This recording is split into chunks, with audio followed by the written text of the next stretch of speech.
এই প্রোগ্রামের সম্মানিত সভাপতি, উপস্থিত হযরত উলামায়ে কেরাম, সম্মানিত ইসলাম প্রিয়, দিন প্রিয় মুসলিম ভ্রাতৃবৃন্দ এবং পর্দার অন্তরালে মা ও বোনেরা, আল্লাহ পাকের দরবারে লাখো কোটি শুকর, যিনি আমাদেরকে মুসলমান করেছেন। আমরা মুসলমান হতে পেরেছি, আমরা গর্বের সাথে বলতে পারতেছি আমি একজন মুসলমান। আওয়াজ করে বলি আলহামদুলিল্লাহ।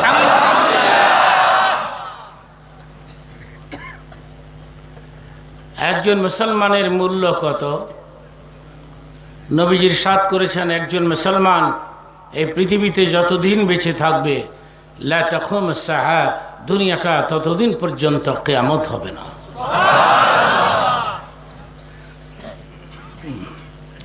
কালিমাটার দাম কত?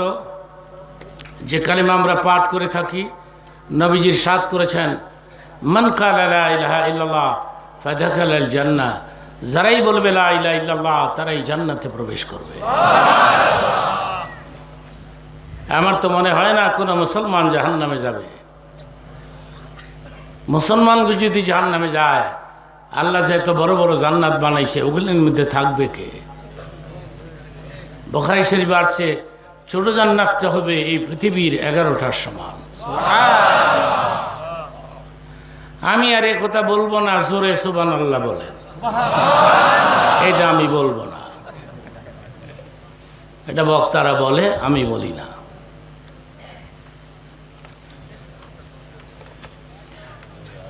তবে সুবহানাল্লাহ বললে অনেক সওয়াব পাওয়া যায়। হাদিসের মধ্যে আছে, সুবহানাল্লাহি তামলাউল মিজান, এই পৃথিবীতে যারা বেশি বেশি করে সুবহানাল্লাহ বলবে, কিয়ামতের দিন মিজানের পাল্লায় ওদের ওজনকে ভারী করে দেওয়া হবে। এবারে তো জোরে বললো কেন? একটু লাভের সংবাদ। বাঙালি তো লাভ না দেখলে লাভ দেয় না। তার একটু বেশি লাভের কথা বলে ফেলি। কেউ যদি একবার সুবহানাল্লাহ বলে, সঙ্গে সঙ্গে গোটা পৃথিবীর ফাঁকা জায়গাটা ওই ব্যক্তির নামে নেট দিয়ে পরিপূর্ণ করে দেয়।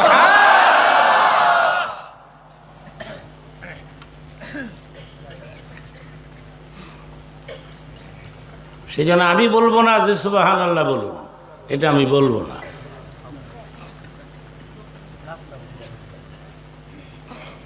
আমাকে বড় শখ করে দাওয়াত করা হয়েছে এই এলাকায়। আমিও অত্যন্ত আগ্রহের সাথে দাওয়াতটা গ্রহণ করে ফেলেছি। আমি দাওয়াত নিয়ে ফেললে মিস করি না, মিস করার বদভ্যাস আমার নাই। ওয়াজ কম করি কিন্তু মিস করি না। বয়স হয়েছে না আমার, অনেক বয়স। আমার জীবনে এমন সময় অতিবাহিত হয়েছে, আমি ঘন্টার পরে ঘন্টা সিংহের মতো গর্জন করে কথা বলতাম। এখন আর পারি না, ঘন্টাখানেক হয়ে গেলেই শ্বাস নিঃশ্বাস ঘন ঘন হয়ে যায়। এটা আমার দোষ না, বয়সের দোষ। কার দোষ? আমাকে দুষলে কি লাভ হবে? যদ্দূর পারা যায় বলেন ইনশাআল্লাহ।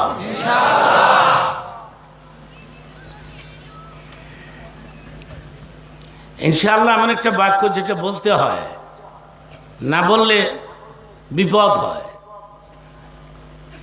ছোটকালে একটা গল্প পড়েছিলাম। এক ব্যক্তি বাজারে যাচ্ছে, গাধা কিনবে। পথিমধ্যে তার বন্ধুর সঙ্গে দেখা হয়েছে। বন্ধু ডেকে বলে, কে হে, কোথায় যাও? গাধা কিনতে যাই। ভালো কথা, ইনশাআল্লাহ বললে ক্ষতি কি? লোকটা উত্তর দিল, বাজারে গাধা আছে, পকেটে টাকা আছে, আমি ইনশাআল্লাহ কেন বলবো? বলল না। না বলে রেজাল্ট কি হলো? বাজারে ঢুকার সঙ্গে সঙ্গে পকেট মাই টাকা নিয়ে গেল, গাধাটা কিনতে পারলো না। শূন্য হাতে বাড়ির দিকে যাত্রা ধরছে। পথিমধ্যে ওই বন্ধুর সঙ্গে আবার দেখা হয়েছে। বন্ধু দেখে বলে, কি হে, গাধা কই? ইনশাআল্লাহ টাকা চুরি হয়ে গেছে। আপনারা বলেন, এখন কি আর ইনশাআল্লাহ বললে কাজ হবে? আপনাকে সময় মতো বলতে হবে, ইন জাস্ট টাইম। বলুন ইনশাআল্লাহ, মাশাআল্লাহ। চুপ থাকতে হবে, চুপচাপ করে ওয়াজ শুনতে হয়। এটা আল্লাহ পাকের একটা ডিক্লার, তার নির্দেশ। ওয়াইযা কুরিআল কুরআনু ফাসতামিউ লাহু ওয়া আনসিতু লাআল্লাকুম তুরহামুন। কোরআনের বক্তব্য যখন তোমাদের সামনে দেওয়া হয়, তোমরা চুপচাপ করে শুনতে থাকবে, তাহলে আমি আল্লাহ তোমাদের উপরে রহমত বর্ষণ করব। আমার দিকে তাকায় থাকতে হবে, কারণ আমি কথা বলতেছি সেজন্যে। হাদিসের মধ্যে আসছে, তাহলে দুটা ফায়দা হবে। নাম্বার ওয়ান, আমার দিকে তাকায় কথা শুনলে দুটা ফায়দা হবে। নাম্বার ওয়ান, কথাগুলো সহজে বুঝে আসবে। নাম্বার টু, হাদিসের মধ্যে আসছে উলামায়ে কেরামের চেহারার দিকে আপনি যতক্ষণ নেক নজরে তাকায় থাকবেন, সগীরা গুনাহ মাফ হতে থাকবে। হুজুরদের চেহারার দাম কত দেখেন। এইসব দেশের মানুষ ভালো আমি জানি। আমি আমার ঢাকার কথা বলি। ঢাকাতে এক শ্রেণীর লোকেরা আমাদের কাঠমোল্লা কয়। আমি ওনাকে কাঠ দিয়া বানাইছে। কাঠ দিয়া বানাইছে তো কাঠমোল্লা বলে কেন? এই লোকটা বোকা, জোরে কোন কি বোকা। আবার এক শ্রেণীর লোকেরা আছে, ওরা বলতেছে মোল্লার দৌড় মসজিদ পর্যন্ত, মসজিদের বাইরে বলে আমাকে দৌড় নাই। আচ্ছা আপনারা বলেন তো এটা কি গঞ্জ দাম নাম? আরে কোন ডিস্ট্রিক্ট, কোন সেটা বলেন। আমি তো কোনো গ্রামে ওয়াজ করতে যাই না, কোনো মফস্বলে আমি যাই না। আমাকে দাওয়াত দেওয়া হয়েছে, এটা একটা প্রপার প্লেস, বিরাট বড় এলাকা। আইসা দেখলাম একেবারে প্রত্যন্ত অঞ্চল, একেবারে গ্রাম অঞ্চল। এরপর আপনারা প্রচুর পরিমাণে লোকজন হাজির হয়েছেন দেখে আমি খুশি হয়ে গেছি।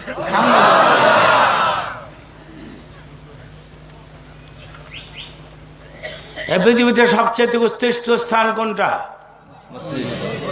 প্রশ্ন করলে একসাথে উত্তর দিবেন, তাহলে আমি মনে করবো লোকেরা আমার কথা বুঝে। সবচেয়ে উত্তম জায়গা কোনটা? তো মোল্লার দৌড়। জায়গাটা ভালো না খারাপ? যে বেটা কয় হ্যাঁ নিজে অর্থ বুঝে না। আমার ওয়াজের বয়স চলছে 50 বছর, ওয়াজের বয়স। আর আপনার হিসাব করে কোন আমার বয়স কত? নিজেরই আন্দাজ করে বলবেন, আমি বলবো না। এই 50 বছর ধরে গোটা পৃথিবীতে চিল্লায় চিল্লায় আমি বলে আসছি, মোল্লার দৌড় শুধু মসজিদ নয়, মোল্লার দৌড় জান্নাতুল ফেরদাউস পর্যন্ত।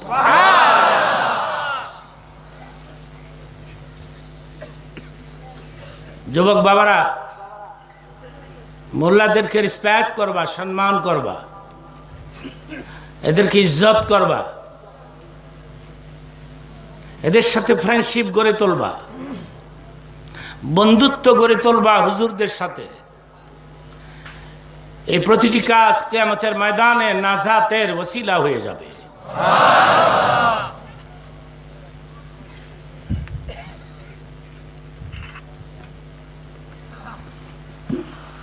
যে কথা দিয়ে শুরু করেছিলাম সেটা ছিল, আমার মনে হয় না কোনো মুসলমান জাহান্নামে যাবে। মুসলমানগুলি যদি জাহান্নামে যায়, আল্লাহ যেহেতু বড় বড় জান্নাত বানাইছে, ওগুলির মধ্যে থাকবে কে? বুখারী শরীফে আছে, ছোট জান্নাতটা হবে এই পৃথিবীর 11টার সমান।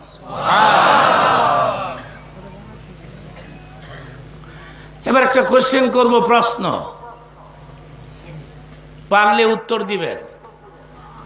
আল্লাহ যেহেতু বড় বড় জান্নাত বানায়া জান্নাতের মধ্যে সিটগুলি লাগাইছে, হিসাব সারা হিসাব আছে না একটা, এই জন্য একটা সিটও খালি থাকবে না। নবীজি বলেছেন, মান কালা লা ইলাহা ইল্লাল্লাহ ফাদাখালাল জান্নাহ, যারাই বলবে লা ইলাহা ইল্লাল্লাহ তারাই জান্নাতে প্রবেশ করবে।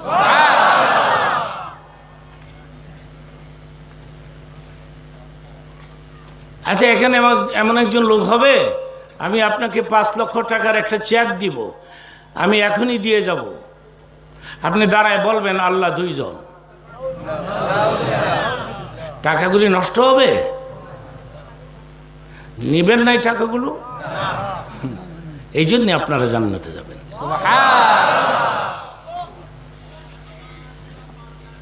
হাসরের ময়দানে তুমি কইবা যুক্তিবাদী 5 লক্ষ টাকা ডিক্লার দিছিল, আমি টাকার লোভ করি নাই, তোমারে বাদ দেই নাই, তোমার সাথে শরীক করি নাই। আল্লাযীনা ক্বালু রাব্বুনা আল্লাহ, রব কে? আল্লাহ। এমনি এমনি কইছেন অন্তর দিয়া, এই জন্য আপনারা জান্নাতে যাবেন।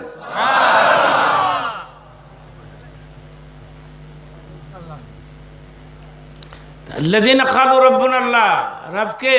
আল্লাহ।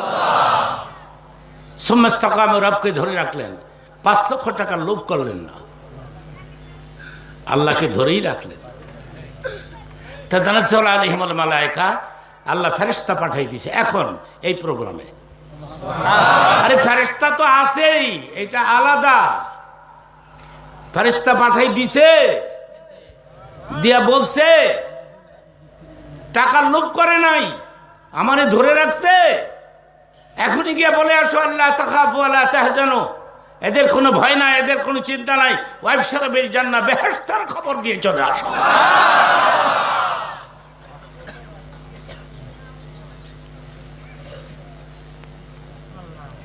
কথার একটু ক্লিয়ার করতে চাই আমি, যদিও মুসলমান জাহান্নামে যায় বেশি দিন থাকবে না, এটা বুখারী শরীফের আলোচনা। আল্লাহ পাক একদিন না একদিন ফেরেশতাদেরকে ডাক দিয়ে বলবেন জাহান্নামে প্রবেশ করো, মুসলমানদেরকে খুঁজে খুঁজে বের করে জান্নাতে ঢুকাই দিয়ে দাও।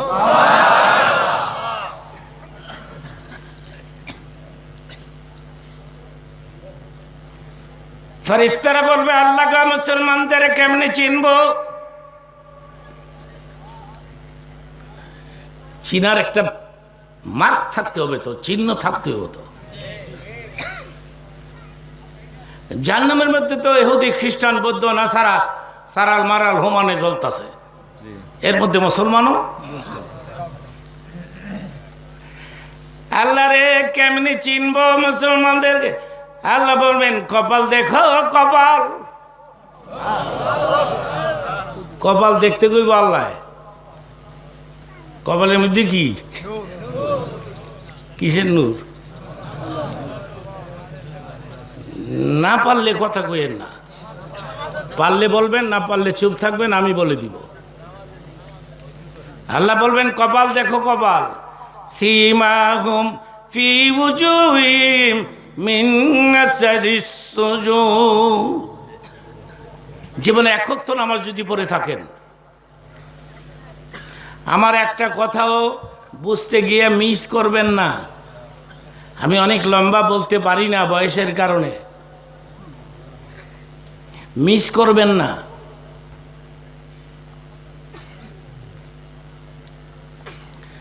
জীবনে এক ওয়াক্ত নামাজ যদি পড়ে থাকেন আপনি জান্নাতে যান অথবা জাহান্নামে যান, কপালে সেজদার দাগ চমকাইতে থাকবে। সেজন্য আল্লাহ বলবেন কপাল দেখো, কপাল দেখো, কপাল। দাড়ি দেখো এটা বলবে না, দাড়ি তো ইহুদিরাও রাখে, ইহুদিরাও দাড়ি রাখে, খ্রিস্টানেরা রাখে। ইহুদিদের দাড়ি, পাগড়ি, লম্বা জামা, শেরওয়ানি, এগুলি দেখলে আপনি কইবেন ওহনি হের কাছে মুড়ি দিয়ে জমুয়া, এটা বোধহয় আল্লাহর ওলি নাজিল হইছে, কিন্তু লোকটা ইহুদি। হিন্দুদের মধ্যে যারা শিখ, এরা দাড়ি রাখে, পাগড়িও বাঁধে, জনম পাগড়ি। এটার নাম রাখছি আমি জনম পাগড়ি, মানে সবসময় পাগড়ি। পাগড়ি বাইন্দা তারা শুয়েও থাকে, আর আগুন দিয়া যখন জ্বালায় পাগড়ি সহ জ্বালায় দেয়। এই যে জনম পাগড়ি বানলো, দাড়ি রাখলো, জান্নাতে যাবে? জান্নাতে যাওয়ার জন্য শর্ত হলো লা ইলাহা, লা ইলাহা, এটা লাগবে।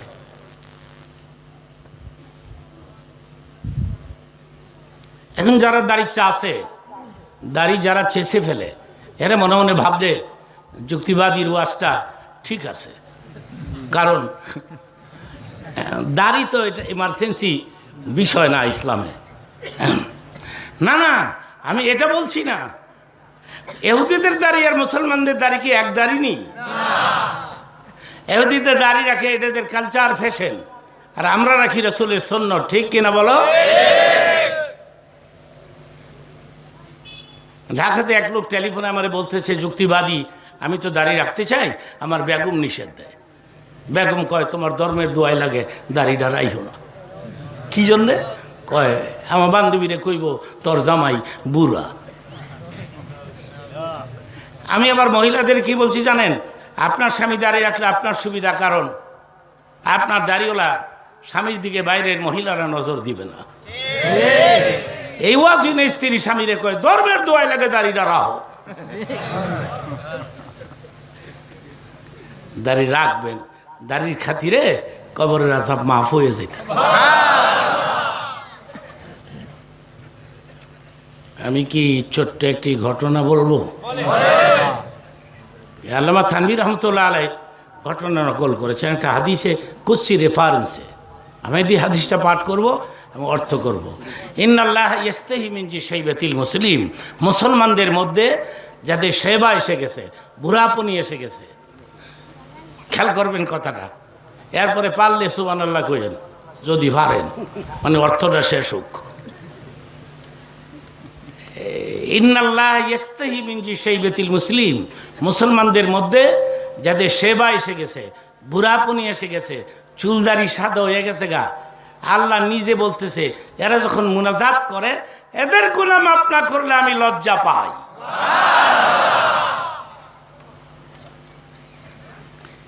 এই ওয়াজে এক লোকের তাসির করছে ভালো, তো বাসায় গিয়ে বলছে ছেলে মেয়েদেরকে, ইদানিং তো আমার চুলদারি সাদা হয় নাই, যদি ইদানিং মইরা যায় তো ময়দা দিয়া, আটা দিয়া চুলদারি সাদা কইরা পরে কবর দিস, মানে আটা মাহিস ময়দা দিয়া।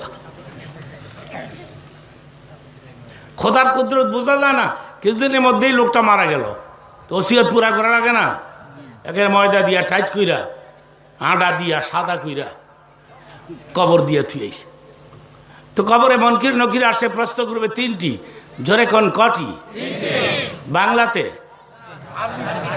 ইংরাজিতে, আরবিতে। তুমি যে আরবি জানো না? তুমি যদি মোমেন হও, নামাজি হও, ফেরেশতা যখনই প্রশ্ন করবে আল্লাহ বলে দিবে, জবাব দিয়ে দাও। এই যে মাসুম বাচ্চাটা আমার সামনে বসা, এই বাচ্চাকে যদি আমি বলি সূরা ইয়াসিন পড়ো, পারবে? আল্লাহ বললে, আল্লাহ বললে, তা আল্লাহ বলবেন তুমি তো নামাজি ছিলা, প্রশ্ন করেছে আরবিতে, তাতে কি হয়েছে, উত্তর দিয়ে দাও। প্রশ্ন তিনটি কি, উত্তরটা কি আমি বলে দেই। প্রথম প্রশ্ন করা হবে, মানে রব্বুকা, তোমার রবকে। সেকেন্ড কোশ্চেন করা হবে, আমা দীনুকা, তোমার দিন কি। লাস্ট কোশ্চেন করা হবে, ওমান নবিয়ুকা, তোমার নবীকে। হাদিস শরীফের মধ্যে আছে, কবরের মধ্যে মুনকির নকিরের এই তিনটি প্রশ্নের উত্তর যে কোনো মুসলিম নরনারী দিতে পারবে। সঙ্গে সঙ্গে খবর হবে, আমার বান্দার কবরে জান্নাতি বিছানা বিছায়া দাও।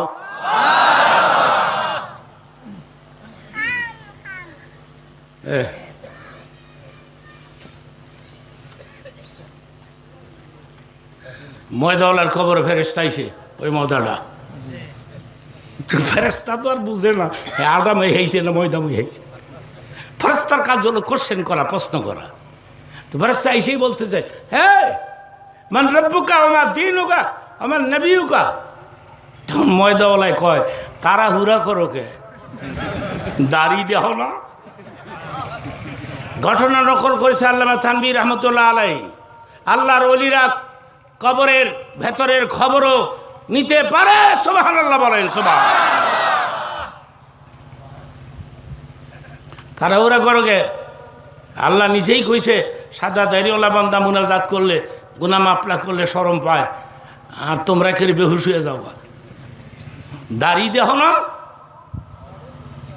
সঙ্গে সঙ্গে কবরে খবর আসছে, কবর ছেড়ে দে সাদা দাড়িওয়ালা বান্দাকে আমি এত ভালোবাসি, কথাটা অন্তর দিয়া বিশ্বাস করে পালাইছে। কবর ছেড়ে দে, কবরের আযাব মাফ করে দিলাম। দাড়িটা রাখবেন।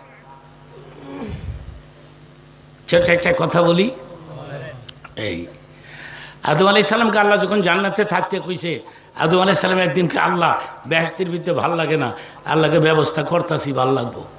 হঠাৎ করে দেখে রূপসী সুন্দরী ঘুমটা লম্বা করে বেহেশতের বারান্দার পাশে বসে আছে। হযরত আদম আলাইহিস সালাম ধীরে ধীরে ওনার কাছে গিয়ে ঘুমটাটা উঠাইছে। ঘুমটা উঠে দেখিয়া মানে দেখে খালি কয় সুবহানাল্লাহ সুবহানাল্লাহ, মানে এই যে কি দিয়া। তো জিজ্ঞেস করে আপনার নাম কি? আমার নাম হাওয়া। কেডা বাড়াইছে? আল্লাহ। কে লেগা? আমি তো জানি না। ডাক দিয়ে বলে আল্লাহ রে, এটা কি? হাওয়ারে কেন পাঠাইলাম? আল্লাহকে তুমি না কইছ একা ভাল লাগে না, সাথী বানাই দিলাম, আজকে ভাল লাগবে। তো সিরিকাতে পারছে 40 পদের জিনিস দিয়ে হাওয়ারে আল্লাহ সাজাইছিল। একসাথে বলেন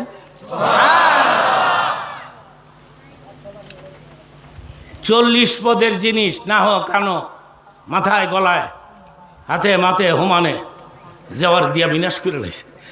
আদম আলাইহিস সালাম কয় আল্লাহ হাওয়ারে তুমি এত জিনিস দিয়া সাজাইলা, আমারে 2 পদই দিতা।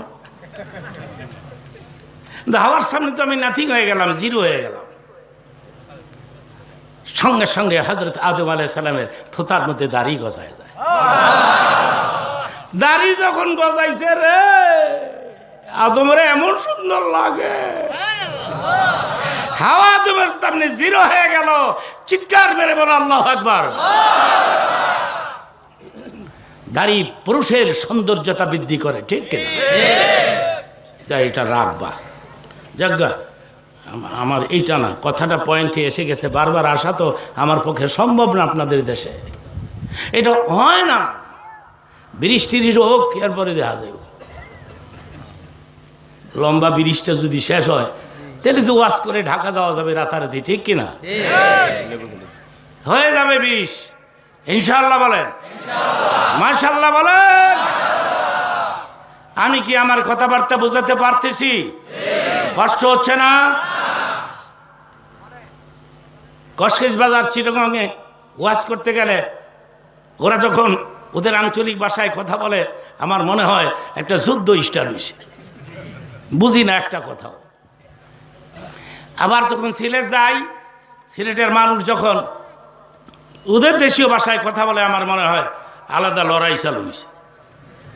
বলে ফেলি আধা মিনিটে, আজকের থেকে 30-35 বছর আগে জীবনের প্রথম গেলাম আমি সিলেট ওয়াজ করতে।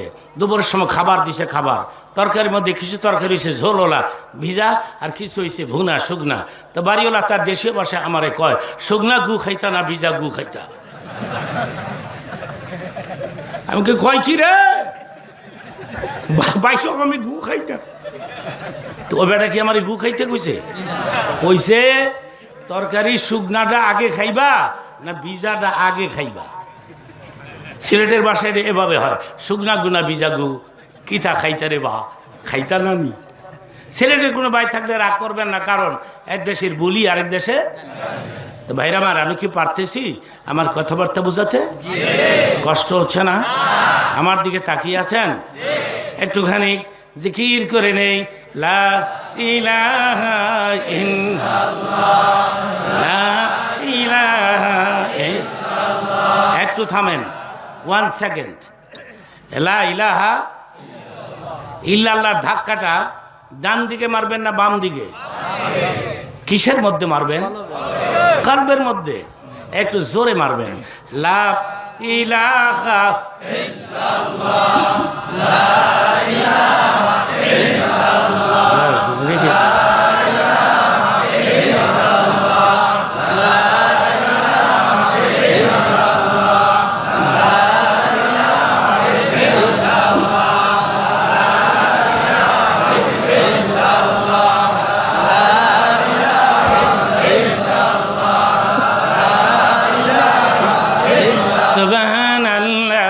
আলহামদুলিল্লাহ লা ইলাহা ইল্লাল্লাহ। ভাইরা আমার, কেমন লাগে আল্লাহ পাকের জিকির?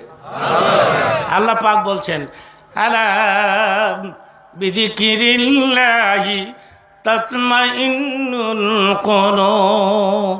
জিকির করলে কলব সাফ হয়। কলব সাফ হলে কি হবে? ইয়া আইয়াতুহান নাফসুল মুতমাইন্না ইরজি ইলা রাব্বিকা রাদিয়াতাম মারদিয়া ফাদখুলি ফি ইবাদি ওয়াদখুলি জান্নাতি। জিকির করতে করতে, ইবাদত করতে করতে যারা আত্মাকে আয়নার মতো সাফ করে ফেলেছ, আমি আল্লাহ বলছি ওয়াদখুলি জান্নাতি, আমার বেহেশতে ঢুকে পড়ো, আমার বেহেশতে ঢুকে পড়ো।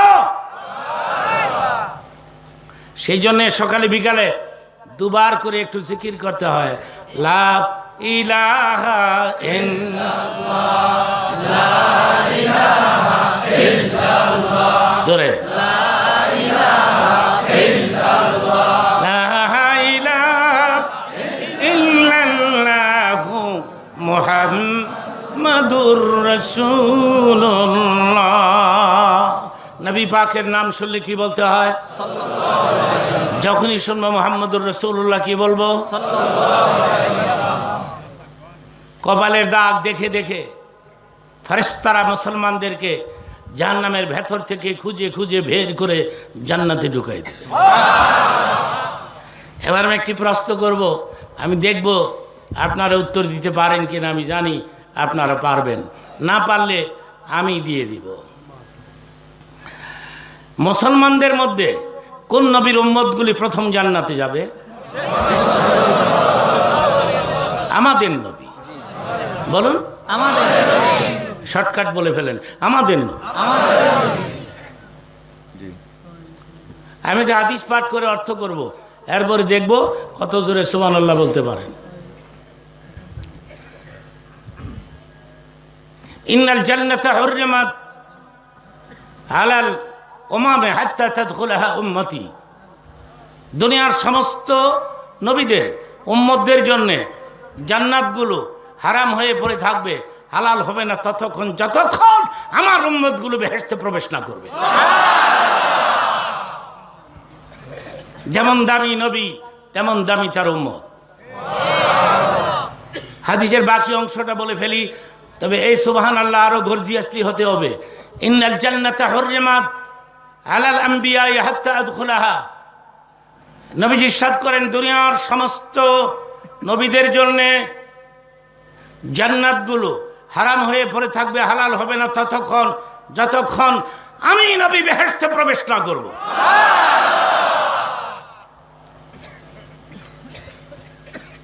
আর একটু ক্লিয়ার করতে চাই কথাগুলো, কষ্ট হচ্ছে আপনাদের? হাশরের ময়দানে সর্বপ্রথম জান্নাতের বিরাট বিশাল গেট খুলে দিয়ে আল্লাহ বলবেন, এখন আমার বন্ধুর উম্মতগুলো জান্নাতে প্রথম প্রবেশ করবে। আচ্ছা, আপনারা বলতে পারেন নবীর উম্মতদের মধ্যে কোন উম্মতরা প্রথম জান্নাতে যাবে? আমাদের আবু বকর। জোরে বলেন, নাম কি? উত্তরটা দিতে পারলেন, সেজন্য খুশি হইলাম। আবু বকর রাসূলের হাতের প্রথম মুসলমান নন। আবু বকর থার্ড মুসলিম। Abu Bakr serial 3। প্রথম মুসলমান হযরত আলী, সেকেন্ড মুসলিম হযরত যায়েদ বিন হারেসা। আমি একদিনে সব কথা বলতে পারবো না, সম্ভব নয়।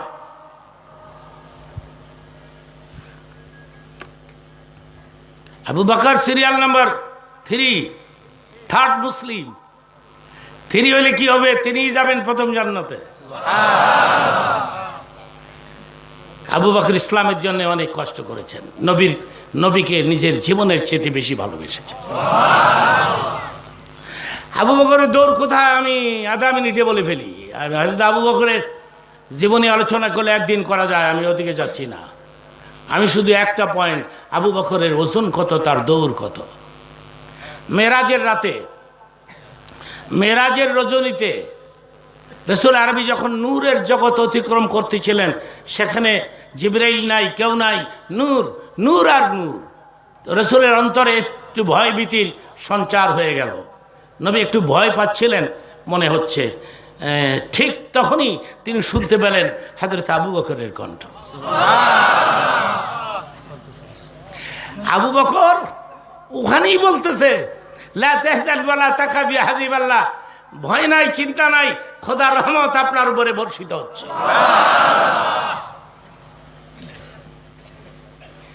নবীজি মনে মনে ভাবলেন, আমার আবু বকর আমার সঙ্গে চলে আসছে। ডানে বামে নজর করে, কই আবু বকর, কই আবু বকর? কি ওখানে গেছে? আবু বকরের কণ্ঠ গেছে? চিন্তা করেন না, আমি বলে ফেলি। তুমি আল্লাহ ডাক দিয়া বলে, বন্ধু রে, তোমার অন্তরে ভয় চলে আসছে। আমি জানি আবু বকরের কথা তুমি সবচাইতে বেশি বিশ্বাস করো। তোমার অন্তরের ভয় ভীতি দূর করার জন্য আমি তাৎক্ষণিক এখানে একজন ফেরেশতা সৃষ্টি করে ওই ফেরেশতাকে আবু বকরের কণ্ঠ দান করেছি। আবু বকরের দৌড় কোথায়? চিৎকার করে বলো আল্লাহু আকবার।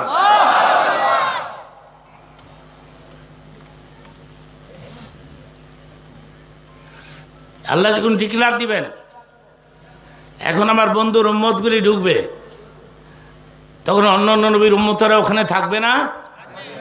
ওরা অবজেকশন দিবে, কমপ্লেইন। কি গো আল্লাহ, আমরা কি লা ইলাহা ইল্লাল্লাহ বলি নাই? আমরা কেন পরে যাব, এরা কেন আগে যাবে? প্রশ্ন উঠে কিনা? আল্লাহ তিনটি উত্তর দিবে। এই তিনটি উত্তরের উপর আমি কথা বলে শেষ করতে চাই। আমার মন বলতেছে, কেন বলতেছে আমি জানি না, আমার মন বলতেছে প্রোগ্রামের মুনাজাত কবুল হয়ে যাবে ইনশাআল্লাহ। বলে লিকুল্লার বাইনা ওয়ালিয়ান, নবীজি বলেছেন তোমাদের মধ্যে 40 জন মানুষ একত্রিত হয়ে যদি জিকির আজকার করো, তওবা করো, আর মুনাজাতের মধ্যে চোখের পানি ছেড়ে কাঁদতে থাকো, নবীজি ইরশাদ করেছেন 40 জনের ভেতর থেকে একজনকে ওলি আল্লাহ বানাইয়া ওই লোকটার খাতিরে বাকি 39 জনের জীবনের গুনাহ খাতা মাফ করে দেয়। আর কত সুযোগ দেওয়া হবে বলো? আর কত চান্স তোমাকে দেওয়া হবে গুনাহ মাফের জন্য বলো? এরপরে তুমি ক্ষমা প্রার্থনা করো না, তওবা করো না।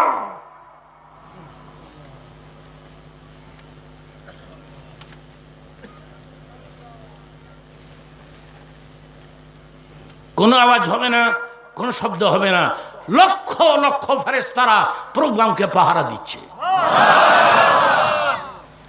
এই কথা যদি বিশ্বাস না করি আমার ঈমান থাকবে না। এখানে পুলিশ লাগবে না, এখানে আর্মি বিডিআরের প্রয়োজন নাই, পুলিশের প্রয়োজন নাই। ওয়াকানা হাক্কান আলাইনা নাসরুল মুমিনিন, আল্লাহ বলেন মুসলমানদেরকে পাহারা দেওয়ার দায়িত্ব আমার। আমি নিজে পাহারা দেই। মুসলমানও তোমাদের কোনো ভয় নাই। কেন নাই? আল্লাহ আছে। জোরে বলো কেন নাই? আমি সন্তুষ্ট হতে পারলাম না, জোরে বলো কেন নাই?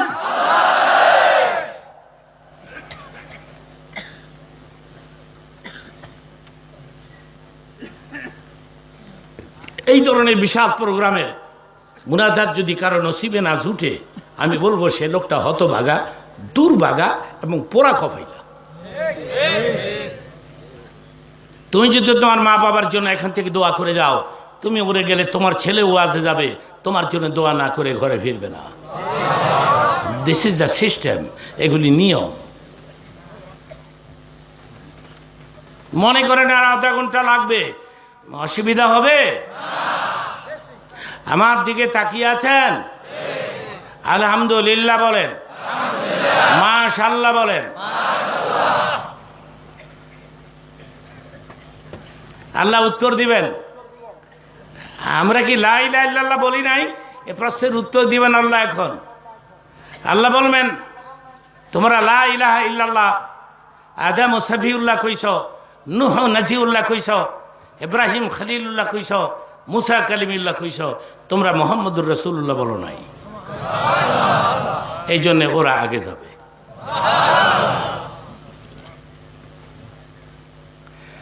সেকেন্ড উত্তর হলো ওরা তোমাদের চাইতে ইবাদত বেশি করেছে,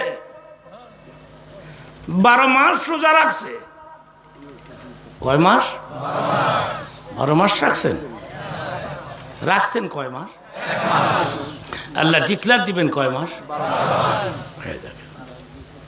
আমি একটা হাদিসের কথা বলি, দিলেন না বলেছেন রমজানের 30টি রোজা রাখার পরে কেউ যদি শাওয়ালের আরো 6টা রোজা রাখে, কান্নামা সামাদ দাহারা কুল্লাহ, সেজন্য 1 বছর পর্যন্ত রোজা রাখলো।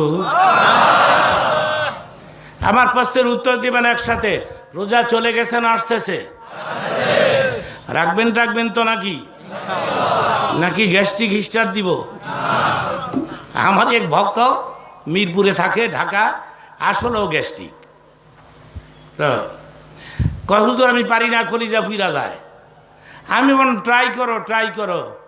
তো প্রথম রোজার দিন 10 বার ফোন করছে, হুজুর বাঙ্গালাই, হুজুর কলিজা ফিরা যাইতেছে। আমি একটু করতে করতে প্রথম রোজা রেখেই ফেললো। সেকেন্ড রোজা তেমন কষ্ট হয় নাই, থার্ড রোজা মোটেই না।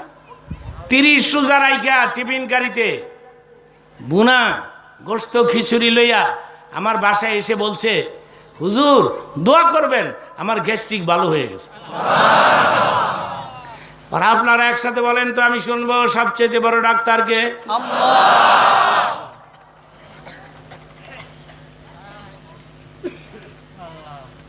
আর একটু ক্লিয়ার করে দেই, আপনার মাসুম বাচ্চা, এই মাসুম বাচ্চা যদি রোজা রাখতে চায়, আপনি নিষেধ দিয়েন না, পারলে রাখু। হাদিস শরীফের মধ্যে আসছে মাসুম বাচ্চারা কষ্ট করে কোনো মতে যদি একটা রোজা রাখতে পারে, এদের রোজার সওয়াবের পরিমাণ হবে আল্লাহর ওলিদের রোজার সওয়াবের সমান। কারণ এরা মাসুম, এদের কোনো গুনাহ নাই। ওলি আল্লাহরও, ওলিদের কোনো গুনাহ নাই, মাসুম বাচ্চারও। আমার একেবারে ছোট বলাটা এখন তো আর ছোট না, এখন বড় হয়ে গেছে, এখন আমেরিকাতে থাকে। আমার বড় ছেলে তো ওয়াজ করে, মৌলানা আবু বকর সিদ্দিক, মৌলানা মীর আবু বকর সিদ্দিক। আমার বড় ছেলে ইউনিভার্সিটি শেষ করেছে, কামেল পাশ করেছে। আল্লাহ পাক তাকেও একটা কণ্ঠ দান করেছে, মারহাবা বলেন। আমি দেখি আগামীতে আমার ছেলেকে সহ এলাকায় প্রপার প্লেস, মানে বড় একটা মার্কেট হতে হবে, উপজেলা হেডকোয়ার্টার হতে হবে, বিশাল ময়দান হতে হবে। দেখি আরেকবার আমি আমার ছেলেকে নিয়ে আপনাদের খেদমতে আসতে পারি কিনা। এটা ওয়াজ করে। আরেকটা ছোটটা, এটা আমেরিকাতে থাকে। এইটা যখন ছোট আছিল, আমার ছোট ছেলের যখন মাসুম ছিল, রোজার প্রতি একটু টান ছিল বেশি। ঘুমাবার আগে সে তার মায়ের কইতো, মা আমার আজকেও ডাক দিও। আমি রোজা রাখতাম, তা আমি বাসায় থাকলে দেখতাম এর মা বাচ্চা ডাকে না। তো আমি আবার বলতাম যে বাচ্চা না কইছিল সেহরি খাইও, ডাকো না কেন? আমারে কয় তুমি তো চাওই আমার বাচ্চাটা মারা যাক। আমি কই ডাক দে, এত তাড়াতাড়ি মানুষ মরে না। আর তোর বলা যেদিন মরবো 40 বার খাওয়াও রাখতাতি না, ঠিক কিনা? ইদা জাজালুহুম লা ইস্তাখিরুনা সাআতাও ওয়া লা ইস্তাকদিমুন। আমার মৃত্যু 1 সেকেন্ড আগেও হবে না, 1 সেকেন্ড। ডাক দাও, সেহরি খাক, দরকার হলে হাফ রোজা রাখবো না, দুপুরে খাইয়া ফেলাইব না। মাসুম বাচ্চারা যদি রোজা রাখে, দুপুরে খিদা লাগলে খাইতে পারবে, ইসলামে পারমিশন আছে। আপনারা আবার স্টার্ট দিয়েন না, যুক্তিবাদী হয়ে গেছে, খিদা লাগছে যখন। অনেকে তো ওয়াজ বুঝে না, পিসাব মুড়িদের কয় পাগড়ি মাথার দা নামাজ পড়িস, তো পাগড়ি নাই, লগে লঙ্গি আছে, এই লঙ্গি খুললে রেডি। ওয়াজ তো বুঝতে হইব নাকি? ঈদের দিন জিজ্ঞাসা করলাম, বাবা রোজা কয়টা রাখলা? রাখলাম তো 10টার মতো। আমি বাবারে বাবা, এত রোজা রাখলা? তুমি তো মাসুম, তুমি তো এখন মরে গেলে এমনি জান্নাত পাইবা, রোজার যে বড় বড় সোয়াব হইছে এগুলি খারি দিবা। আমাকে আব্বা তাইলে আম নেই নেন গা। হের মা কয় পাক করলাম আমি, খাওয়াইলাম আমি, সব সব তোর বাপেরই দিবি। হের মার কাছে গিয়া কয় চিন্তা করো না, তোমার আগেই দিয়া লাগছে। এটা বাচ্চাদের চরিত্র। বাবার কাছে গেলে বাবারই খুশি করে, মার কাছে গেলে। হাদিসে রাসূল কি বলেছেন দেখেন, এটা চমৎকার কথা বলেছেন। দ্বীনের নবী বলেছেন, মাসুম বাচ্চারা কষ্ট করে কোনো মতে যদি একটা রোজা রাখে, এদের রোজার বিশাল বিরাট সোয়াবকে 2 ভাগ করে আল্লাহ রাব্বুল আলামিন এক ভাগ সোয়াব তার মায়েরে দেয়, আরেক ভাগ সোয়াব তার বাবার আমলনামার মধ্যে লিপিবদ্ধ করে দেয়। মাসুম বাচ্চাদের ডিমান্ড বেশি।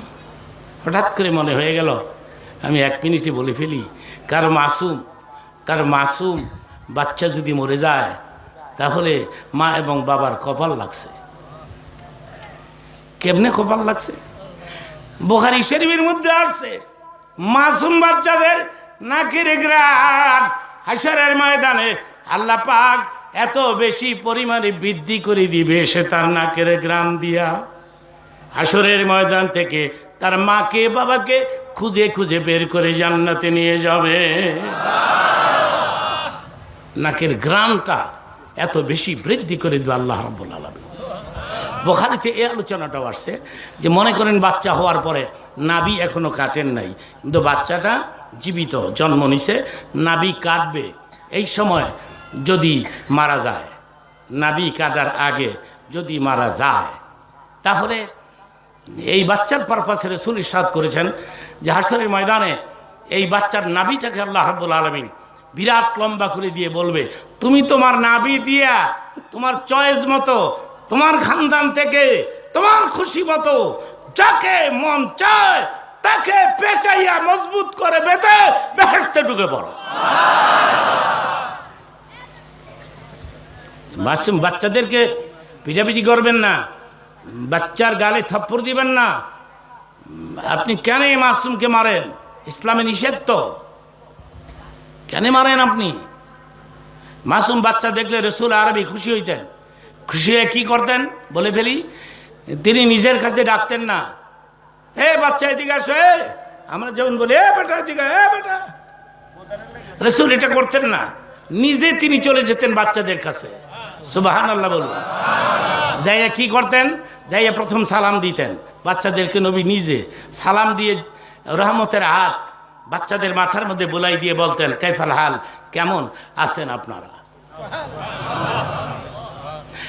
হাদিস শরীফের মধ্যে আছে, মাসুম বাচ্চাদেরকে নিয়ে যেই ফ্যামিলির লোকেরা একসাথে একত্রিত হয়ে বসে খাবার খায়, সেই খাবারের হিসাব হাশরের ময়দানে আল্লাহ পাক জিজ্ঞেস করবে না। রোজা রাখবেন? বলেন ইনশাআল্লাহ, বলেন আলহামদুলিল্লাহ। আল্লাহ বলবেন এরা 12 মাস রোজা রাখছে, এই জন্য এরা প্রথম যাবে। আরেকটা উত্তর দিবেন আল্লাহ, সেটাও বলে ফেলি। আল্লাহ বলবেন ওরা আগে যাবে, এই জন্যে ওরা ডেলি 50 ওয়াক্ত করে নামাজ পড়েছে। 50 ওয়াক্ত। আমরা পড়েছি কয় ওয়াক্ত? আল্লাহ ডিক্লার দিবেন কয় ওয়াক্ত? বলে ফেলি, এটা রজবের মাস, মেরাজের চাঁদ, রজবের চাঁদ। এ চাঁদের 26 তারিখ দিবাগত রাত্রিতে রাসূল আরবির ঊর্ধ্বগমন হয়েছে, মেরাজ হয়েছে। চিৎকার মেরে বলেন আল্লাহু আকবার। সুবহানাল্লাযী ইয়াসরা বিআবদিহি লাইলাম মিনাল মসজিদিল হারাম। এই মেরাজের রাতে আল্লাহ পাকের দরবার থেকে রাসূল যখন চলে আসবেন, তখন আল্লাহ জিজ্ঞেস করেছিলেন, আপনি তো চলে যাচ্ছেন হে নবী, আমি জানতে চাই আপনি বেজার না খুশি? আমি সমস্ত নবীদের জীবনী পড়েছি, মারহাবা বলেন। আমি এখনো লেখাপড়া করি, আপনার শুনলে খুশি হবেন, সেই জন্য বলছি। আমার হাতের লিখিত 11টা বাংলা কিতাব মার্কেটে চলছে। আমি এখনো নিয়মিত লেখাপড়া করি। দোয়া করবেন আমার জন্য। দুনিয়ার কোন নবী এই ধরনের কথা বলে না যে কথা রাসূল আরবী মেরাজের রাতে উম্মতের কান্ডারি তিনি বললেন। তিনি বললেন, আল্লাহ গো, দুনিয়ার কোন নবীর কপালে তুমি মেরাজ লেখো নাই, আমার কপালে লিখেছো। আমার মেরাজ হয়েছে, ঊর্ধ্বগমন হয়েছে। আমি তোমাকে দেখছি, তোমার নূর দেখছি, তোমাকে দেখছি, তোমার সঙ্গে কথা বলেছি, সেই জন্য আমি খুশি হলাম। বেজার হয়ে গেলাম দুনিয়ার এতে উম্মতরা তো তোমারে দেখলো না। উম্মতের কত বড় কান্ডারি।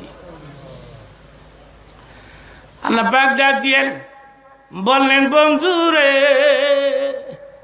আল্লাহু আকবার বলেন, বন্ধু রে, আমি তোমাকে বেজার করার জন্য দাওয়াত দিয়ে আমার দরবারে আনি নাই। এ কথাটা অনেক দামি হবে, এরপরে পারলে সুবহানাল্লাহ কইেন, এখন না, কথা শেষ হোক। বন্ধু রে, আমি মক্কা নগর থেকে তোমাকে টানা হেস্তা করে কষ্ট দিয়ে আমার দরবার পর্যন্ত নিয়ে এসেছি, তোমার সঙ্গে আমি দেখা দিয়েছি।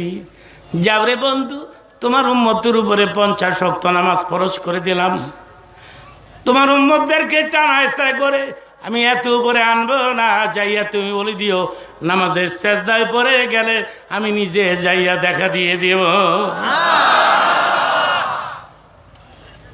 কয় ওয়াক্ত? আমি এটা হাদিসে কুদসির ব্যাখ্যা দিব এখন। হাদিসটা, মূল হাদিসটা আমি পরে পাঠ করব। মূল হাদিসটা আমি পরে পাঠ করব। আমি হাদিসের একটু ব্যাখ্যা। মুসা জিজ্ঞেস করে, উম্মতের জন্য কি আনলেন হে নবী? মুসা রে, 50 ওয়াক্ত নামাজ নিয়ে আসলাম। মুসা কয় কি এইটা? এত নামাজ পড়বো নি? আমার গুলেন তো 2 ওয়াক্তই পড়ে নাই। আবার জানগো নবী, নামাজ কমায় নিয়ে আসেন। নবী আবার গিয়ে আল্লাহ, মুসা নবী কইছে এত নামাজ পড়বে না, নামাজ কমায় দেন। আল্লাহ বলেন, যাও 25 ওয়াক্ত করে দিলাম। 25 নিয়ে যখন আইছে, মুসাকে এবার কত আনছেন? 25। আবার যান, 25ও পড়তো না। আল্লাহ গো, মুসা কয় 25 পড়বে না, কমায় দাও। আল্লাহ বলে, যাও রে বন্ধু, 5 ওয়াক্ত করে দিল। হাদিসের মধ্যে আসছে, মুসলিম শরীফের হাদিসের মধ্যে আসছে, 11 বার মুসা নবী রাসূলকে ফেরত পাঠাইছে।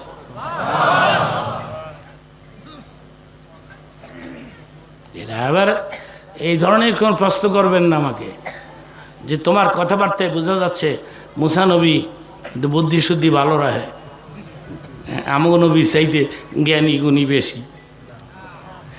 কই মুসা আর কই মুহাম্মদুর? তিলকার রাসূল ফাদ্দালনা বা'দাহুম আলা বা'দ। অর্থ কি? রাসূলদের মধ্যে আমি একের মর্যাদা অপরের উপরে বৃদ্ধি করে দিয়েছি। এবার একসাথে বলেন তো, আমি শুনবো কত আওয়াজ আছে এই দেশের মানুষের জবানে। আমাদের নবীর সাথে কোনো তুলনা হয়?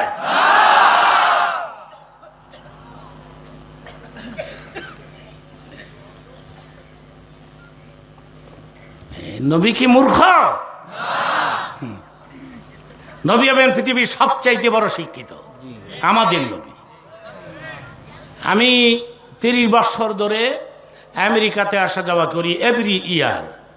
এবারও আমি আমেরিকা হয়ে আসলাম যখন ওবামার পিরিয়ড শেষ হতে যাচ্ছে আর এই ট্রাম্প ক্ষমতা আসবে, তখন আমি চলে আসছি আমেরিকার থেকে।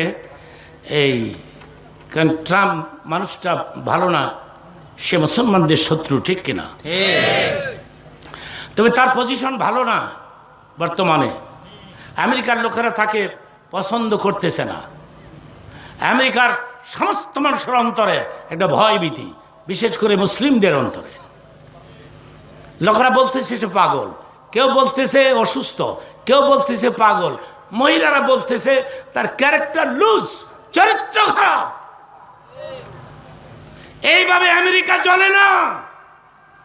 শুধু ইমিডিয়েটলি আমেরিকাতে উপনির্বাচন হবে, এটাই হোক, আমি আল্লাহর কাছে কামনা করি। একবার বলেন আমিন। নাম্বার ওয়ান শয়তান, মুসলমানদের শত্রু। যে কথা বোঝাবার জন্য আমি আমেরিকার কথাটা বলে ফেলি। জীবনের প্রথম আমেরিকাতে গেলাম, তো নিউ ইয়র্কে একটা লাইব্রেরি ছিল। নিউ ইয়র্কে তখন ছিল, এখন নাই। এখন ওই লাইব্রেরির জায়গার মধ্যে আপনার এই বিল্ডিং হয়ে গেছে। তো লাইব্রেরি দেখতে গেলাম। নবী যে কত বড় শিক্ষিত এ কথাটা আমি বুঝাবো এখন। কথা শেষ হবে, চিল্লায় সুবহানাল্লাহ কইতে হইব। এখন না, কথা শেষ হোক। রেডি থাকেন, রেডি বলেন? হ্যাঁ, ঠিক আছে। এইবার হবে গর্জিয়াসলি, সুবহানাল্লাহ জোরে হবে। আমি কথাটা শেষ করি। এই লাইব্রেরি দেখতে গেলাম, গিয়া দেখি কি জানেন, ওই লাইব্রেরির পেছনে একটা চার্ট ঝুলে রাখছে, বড় চার্ট। এই চার্টের মধ্যে পৃথিবীর বড় বড় শিক্ষিত ব্যক্তিত্ব যারা মারা গেছে এদের নাম লেখা। প্রথম নামটাই আমার নবীর নাম। The first name the prophet মুহাম্মদুর রাসূলুল্লাহ। এবার জোরে বলেন, নবী কি মূর্খ? কই মুসা আর কই মুহাম্মদুর।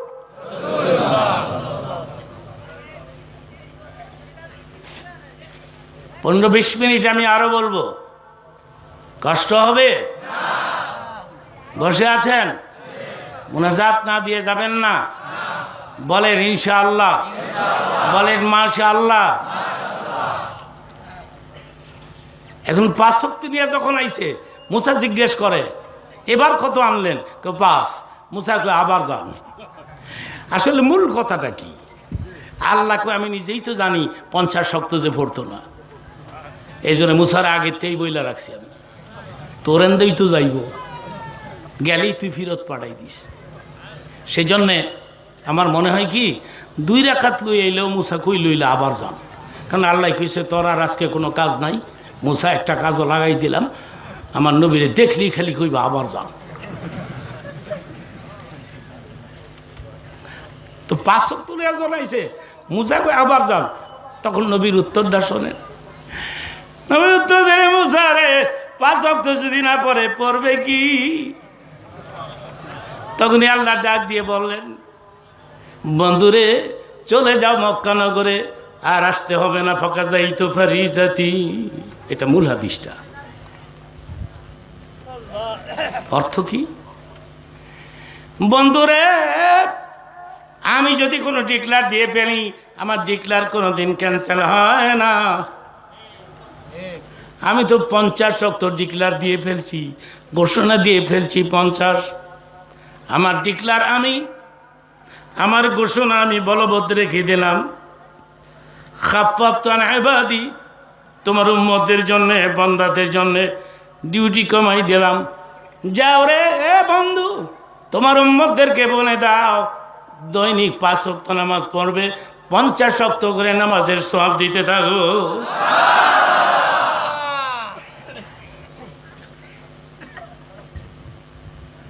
এখন আপনারা বলেন, আমি শুনি, নামাজ পড়া লাগে? যুবক বাবারা, তোমাদেরকে আমি ওসিয়ত করে গেলাম, নসিহত, অনুরোধ, জওয়ানি রুকু আল্লাহকে দাও, জওয়ানি রুকু সেজদা আল্লাহকে দাও। ওয়াজ তো মনে থাকতো না, আমি জানি। একটা হাদিসের কথা বলে ফেলি, এই হাদিসটা তোমরা মনে রাখবা, কাজ দিবে। দিনের নবী বলেছেন, যুবক যুবতীরা জমিনে সেজদায় পড়ে গেলে জমিন চিৎকার মেরে ডাক দে, আল্লাহ গো তোমার যুবক বান্দা বান্দি আমি জমিনে সেজদায় পড়ে গেছে, এদের জীবনের সব গুনাহ মাফ করে দাও, কারণ এদের সেজদার ওজন আমি সইতে পারি না। এখন আমি একটা হৃদয় বিদারক চিত্র নিয়ে আসব। আমার সর্বশেষ তওবা এবং মুনাজাতের আগে মাথাও লড়াবেন না, দাঁড়াবেন দূরের কথা, মাথাও লড়াবেন না। দেখেন আজকে মসজিদে জামাত হয়, মসজিদে আজান হয়, আর বাইরে দ্বারা আমরা সিগারেট টানি, মসজিদে যাই না, জামাত পড়ি না, কিন্তু তোমার নবী, আমার নবী জীবনের শেষ নামাজ সালাতুল ইশা অসুস্থ অবস্থায় জামাতে আদায় করেছে।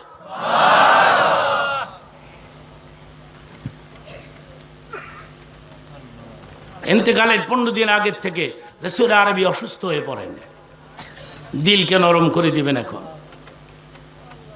বারবার অসুস্থ হয়ে পড়েন, মাঝে মধ্যে কঠিন জ্বর হয়। ইন্তেকালের 15 দিন আগে সমস্ত বিবিদেরকে নবী ডাকে বললেন, বিবিরা আপনারা দেখতে পাচ্ছেন আমার জ্বর হয়? জি। আপনারা জানেন আমি এক একটা রাত এক একটা বিবিকে বন্টন করে দিতাম? ইয়েস। আপনার আপত্তি না করলে আমি আজকের থেকে কারো রুমে আর যাব না, কারণ আমার জ্বর হয়, আমি অসুস্থ হয়ে পড়ি। আপনার আপত্তি না করলে আমার জীবনের শেষ কটা রাত আমি আয়েশার হুজরায় কাটাইতে চাই। বিবিরা রাত দিয়ে বলে, নবীজি গো, নো অবজেকশন, নো কমপ্লেন, আমরা চলে গেলাম, প্রয়োজন হলে আমাদের নাম ধরে ডাকবেন, আসবো, আমরা খেদমত করে চলে যাব। সব বিবিরা চলে গেলেন। নবীজি হযরত আয়েশা বললেন, কে গো নবীজি, জীবনের শেষ কটা রাত আমার হুজরায় কাটাইতে চান, আপনি বুঝি আমাকে অনেক বেশি ভালোবাসেন? নবী গো, নবীজি বললেন, আয়েশা রে, অনেক বেশি না, এই সামান্য একটু খানিক বেশি ভালোবাসি আমি তোমাকে। কেন আমাকে ভালোবাসেন?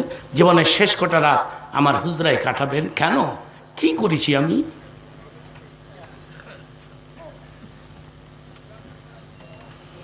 নবীর চোখে পানি এসে গেছে। তুমি ডাক দিয়ে বলেন, আয়েশা রে, 2 কারণে আমি তোমাকে একটু বেশি ভালোবাসি। প্রথম কারণ, তুমি আবু বকরের মেয়ে। সেকেন্ড কারণ, বয়সে তুমি সবার ছোট। নবী পাকের ইন্তেকালের দিন হযরত আয়েশার বয়স ছিল মাত্র 18 বছর। 18 বছরের স্ত্রী রেখে আল্লাহর নবী বিদায় নিতে যাচ্ছেন মদিনার মাটির নিচে। হুজুরের জীবনে আমি লিখেছি, এটা বাইতুল মুকাররম গেলে খুঁজে বের করে নিয়েন। এটার নাম দিয়েছি আমি শানে রাসূল সাল্লাল্লাহু আলাইহি ওয়াসাল্লাম। এটা মোটা ভলিউমে বের হয়েছে, এটা আমারই হাতের লেখা।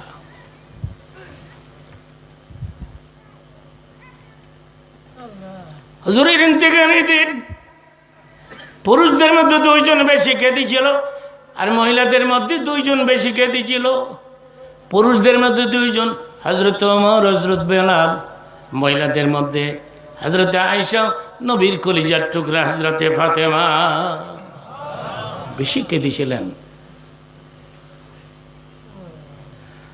হযরত আয়েশা এক ফাঁকে কাঁদতে কাঁদতে অস্থির হয়ে পড়ে যাচ্ছেন। আমি নবী ডাইনে হাত বাড়াই দিয়ে বলে, আয়েশা রে, আমি দেখতে পাচ্ছি তুমি একটু বেশি পরিমাণে কাঁদতেছ, কি হয়ে গেল? এইভাবে কেন কাঁদো? হযরত আয়েশা বললেন, এমনটা কেন হলো না, আমার মৃত্যুটা কেন আপনার আগে হলো না? আমি আগে মরলে ঝামেলা শেষ হয়ে যেত, কোনো ঝামেলা থাকতো না। কেমনে থাকবো রে মদিনা? রাসূলের মহব্বতে যদি কারো চোখে পানি নেমে যায়, আমি বলে গেলাম, এই প্রোগ্রাম সাক্ষী রইল, আপনার চোখের পানি আপনাকে রাসূল পর্যন্ত পৌঁছায় দেবে। আমাদের চোখ গেছে পাথর হয়ে, চোখে পানি নামতে চায় না তো পানি।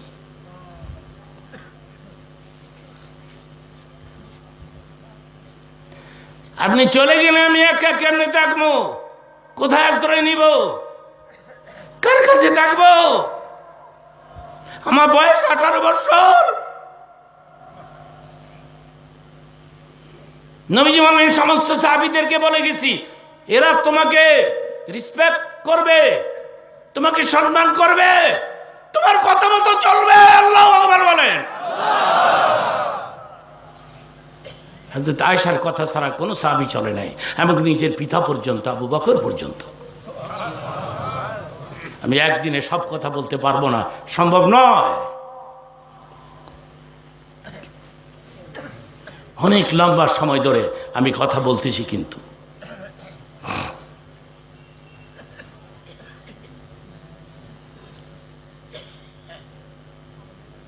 ফাতেমার কথা আমি ভাষায় প্রকাশ করতে পারবো না। তিনি যে কি পরিমাণে কেঁদেছিলেন। এক ফাকির শুধু বললেন, নবী আইসা রে আমার মাকে ডাকো। তখন রাসূল সাকরাতুল মাউত, মৃত্যু যন্ত্রণা নবীকে কষ্ট দিচ্ছিল, শ্বাস নিঃশ্বাস ঘন ঘন, প্রচন্ড জ্বর। ফাতেমা দৌড়ে আসে, আইসা দেখে বাবার শ্বাস নিঃশ্বাস ঘন ঘন, জ্বরে গা পুড়ে যাচ্ছে। কি গো বাবা, কি হয়ে গেল হঠাৎ করে? তোমার কষ্ট হচ্ছে বুঝি? কষ্ট হচ্ছে বুঝি? বলো তো তোমার কষ্ট হচ্ছে বাবা? নবী উত্তর দিলেন, একটু কষ্ট, কিছুক্ষণ পরে আর কোনো কষ্ট থাকবে না তোর বাবা। বাবা গো, আল্লাহ আকবার বলেন।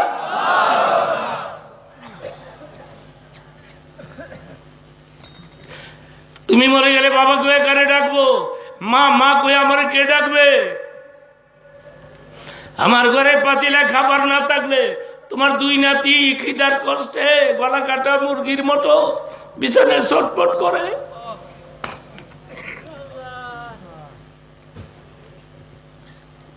পেটের চামড়া পিঠের সঙ্গে লেগে যায়, দুই বলা গোলে রে একটা দৌড় দিতাম।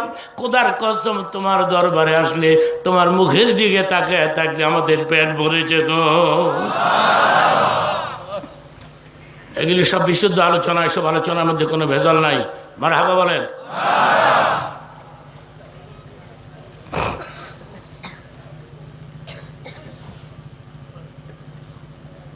ফাতেমা বড় আদরের মেয়ে তো, এটা কলিজার টুকরা তো মেয়েটা।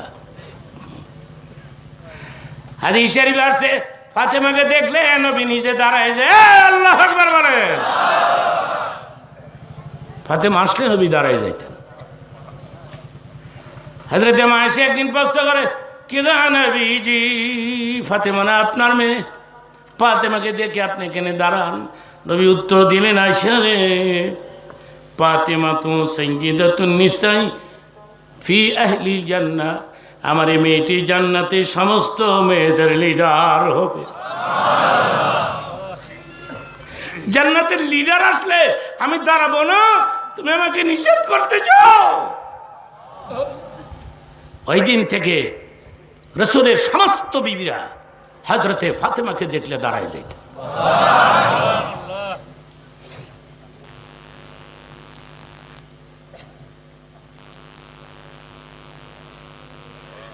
কই এত কান্নাকাটি, রাসূলকে তো রাখতে পারলো না কেউ।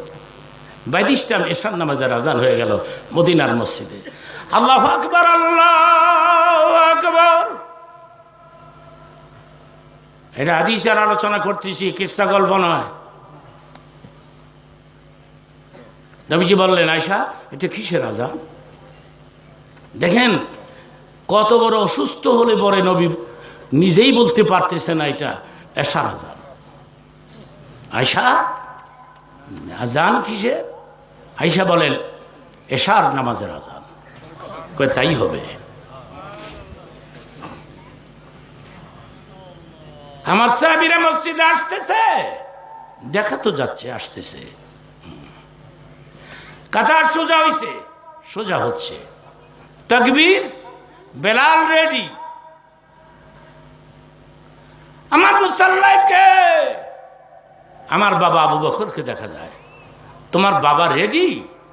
এখনই জামাত শুরু হবে। আমি তো মসজিদ থেকে বের হওয়ার সময় তোমার বাবারে বলছিলাম, আমি না আসলে আপনি ইমামতি করবেন। এটা আমার হুকুম নয়, আল্লাহর হুকুম। জোরে বলেন। আমি কেন বলবো সুবহানাল্লাহ জোরে বলতে?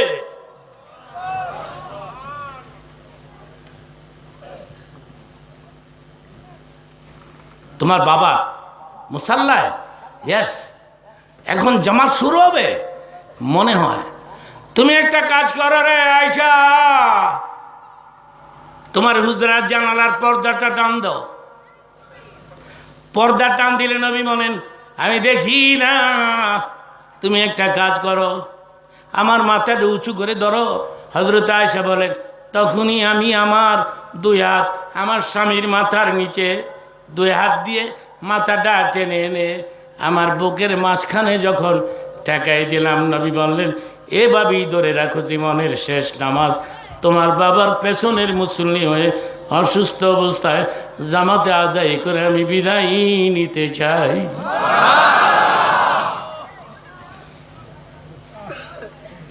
নামাজ শেষ হয়ে গেল, নবীজি মুস্কি আসলেন, মুক্তার তালার মতো দাঁত গুলি বের হয়ে আসছে। কালকে আমার একটা বয়ান আছে, কোথায় এটা? পটুয়াখালী পুরান বাজার।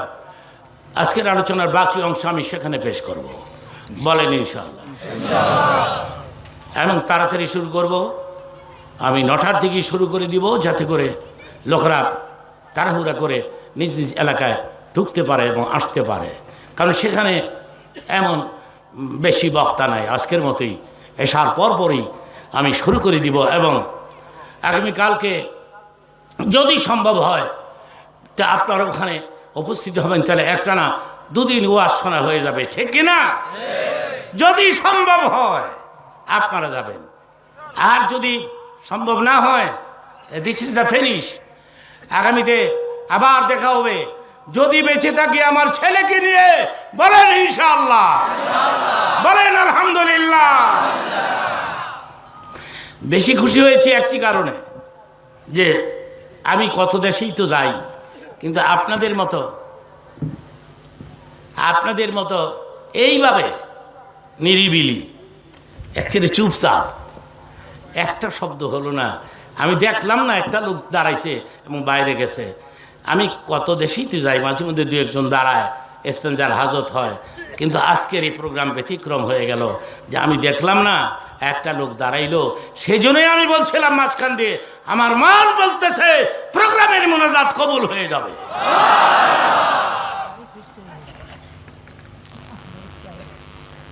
Let me finish.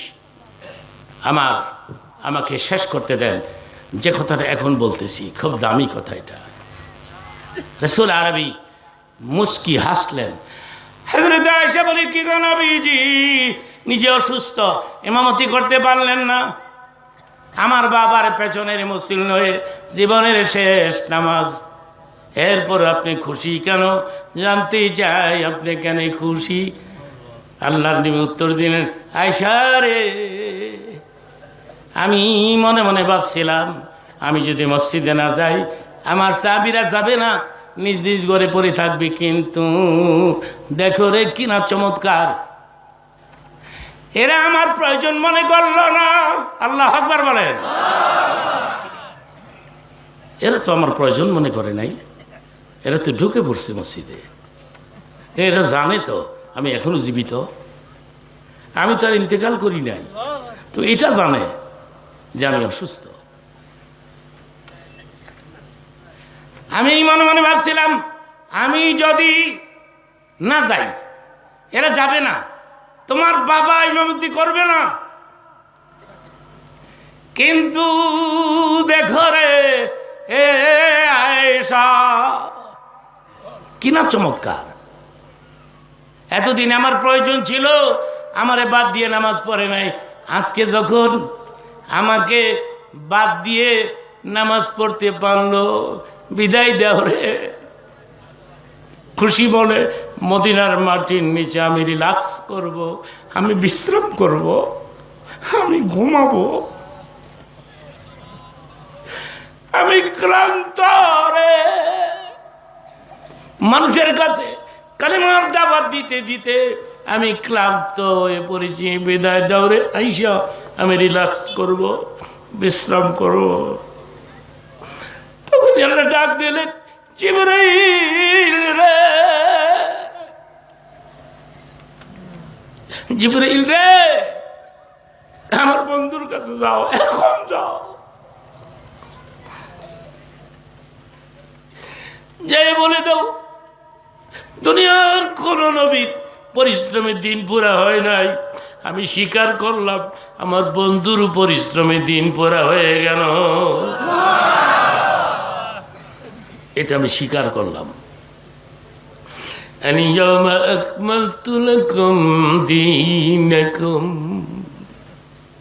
আমার বন্ধুর পরিশ্রমে দিন পুরা হয়ে গেল।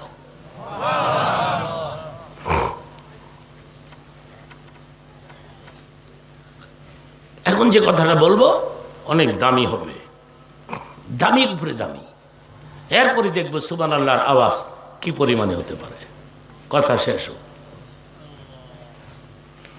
আয়েশা রে, আমাকে বাদ দিয়ে যখন নামাজ পড়তে পারলো, বিদায় দাও রে, খুশি মনে মদিনার মাটির নিচে আমি যাব। আমাকে বাদ দিয়ে যখন পারলো, আমি মরে গেলাম, কিয়ামত পর্যন্ত মদিনার মসজিদে নামাজের জামাত বন্ধ হবে না।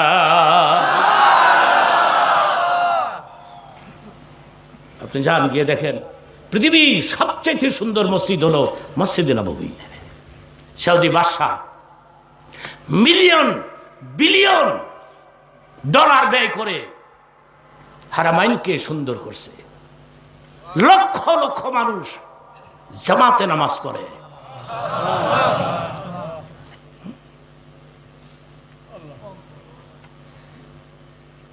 রাসূল পাক ইন্তেকালের মুহূর্ত আগে বলেছিলেন, নামাজ নামাজ নামাজ, তোমরা নামাজটা ধরে ফেলো। সেই জন্যে আপনাদের খেদমতে আমার অনুরোধ থাকলো, আসুন, কে কোন দল করেন আমি জানি না, কেউ দাঁড়াবেন না এখন, কে কোন দল করেন আমি জানি না। আওয়ামী লীগের ভাইরা, তারপরে কি বিএনপির ভাইরা, তারপরে জাতীয় পার্টি, জামাতে ইসলামী, ইসলামী ঐক্যজোট, তারপরে ইসলামী আন্দোলন, তারপরে ফলনা দলনা, ফলনা দলনা মানে ওইসব দলের নাম আমি জানি না। আমাদের পরিচয় হলো আমরা মুসলমান, ঠিক কিনা? মুসলমান মুসলমানের কি হয়? কোন ভাই ভাইকে খুন করতে পারে? তাহলে এদেশে এত খুন হয় কেন? মুরগির বাচ্চা জবে করতে মায়া হয়, মানুষ জবে করতে মায়া হয় না। যুবক বাবারা, খুনাখুনির পাশেও যেও না। তুমি কাউকে খুন করে থাকলে ভুল করেছ। তুমি যদি কাউকে খুন করে থাকো, কান্নামা খাতালান নাসা জামিআ, আল্লাহ বলেছেন পৃথিবীর সমস্ত মানুষ খুন করলে যে গুনাহ হবে, একজনকে খুন করলে একই সমান গুনাহ হয়ে যায়। খুনের কাছেও যায় না, মিলে মিশে কাদা সরাসরি ত্যাগ করে। বাংলাদেশ গরিব দেশ, গরিব দেশ, আসুন আমরা মিলেমিশে চলাফেরা করব। আমরা দিনমুখী হব, কোরআনমুখী হব, ইসলামমুখী হব। রাসূল বলেছেন, তারাকতু ফিকুম আমরাইন, তোমাদের চলার দুটি পথ, একটি কোরআন আর একটি হাদিস। ঠিক কিনা বলুন? রেলগাড়ি দুটো লাইন দিয়ে চলে, আমার দিকে তাকান, রেলগাড়ি দুটো লাইন দিয়ে চলে, আপনারা দেখবেন। অর্থাৎ রেলগাড়ি দুটি চাকা লাইনের মধ্যে সেট করা হয়েছে, ইজিলি চট্টগ্রাম থেকে কমলাপুর এসে পৌঁছে যায়। আর যদি লাইন চুক্ত হয়, লাইন যদি বাদ দেয়, তাহলে কি হয়? ক্ষতি হয়, অ্যাক্সিডেন্ট হয়। নবী বলেছেন, তোমাদের দুটি পথ আছে, আমি দিয়ে গেলাম, একটি কোরআন, আরেকটি সুন্নাহ, আরেকটি হাদিস। তুমি তোমার জীবন নামক গাড়ির দুটি চাকা দুটি লাইনের মধ্যে বসায় দেও, চলতে থাকো, বেহেশতে ঢুকে পড়বে।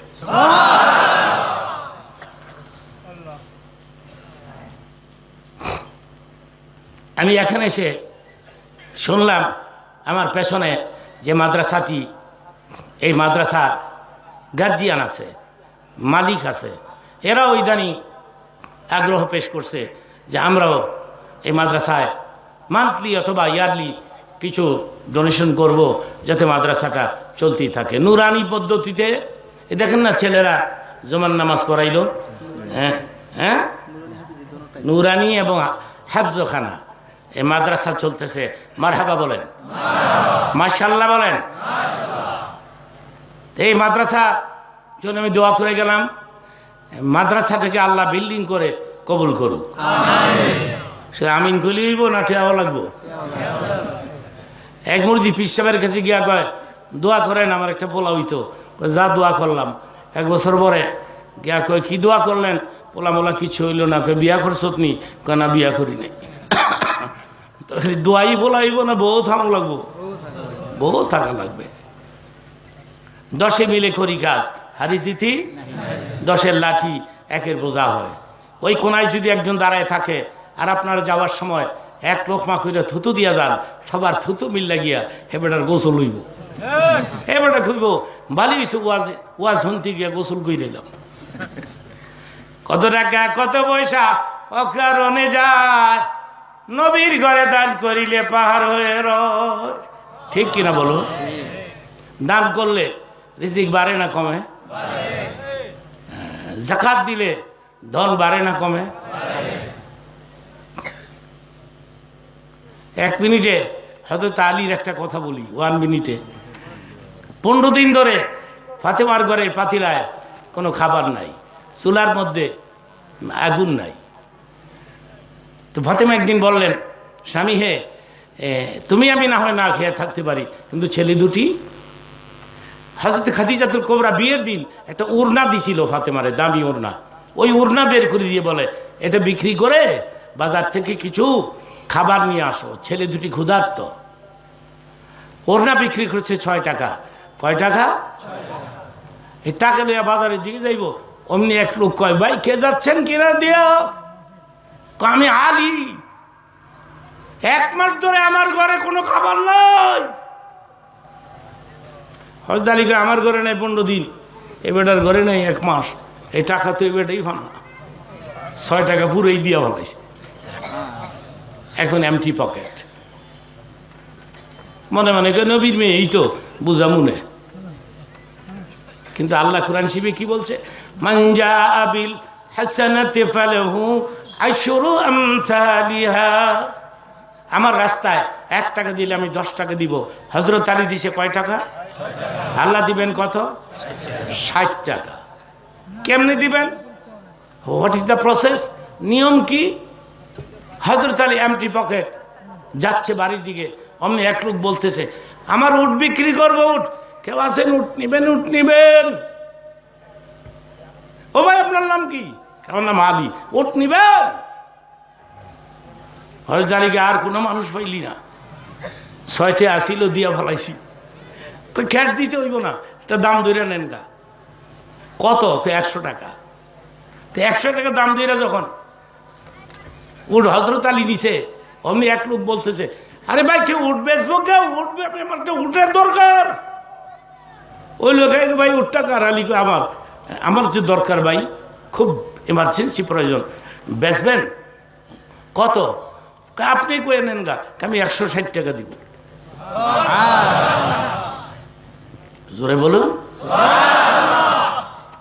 কি দেশে আইলাম রে, সুবহানাল্লাহ কয় না। যাজ্ঞা এরপরে কি হলো বলে গেলি, এই এখন আগের বেলার 100 দিয়া 60 টাকার মার্কেটিং করছে, হেভি মার্কেটিং। মনে করেন আডা মাডা বস্তা ভেজিটেবল, মাছ ঘুষ সমানে বস্তা বস্তা নিয়ে গিয়া ফাতেমারে ডাক দিছে, ফাতেমা ফাতেমা দরজা খোলেন, বস্তা ধরেন। ফাতেমাকে বস্তা এখানে রাখেন। ওর না কত বিক্রি করেছেন? কয় 6 টাকা। বাজার কয় টাকা? কয় 60 টাকা। ফাতেমা কয় আপনার কথা কাজে মিল নাই, বস্তা থাক, চলেন বাবার কাছে যাই। আর তোমার আমার বউ হইলে কত খুশি হইতো, আমার জামাই রে কত কিছু আনে রে, এত টাকা পাই কই রে।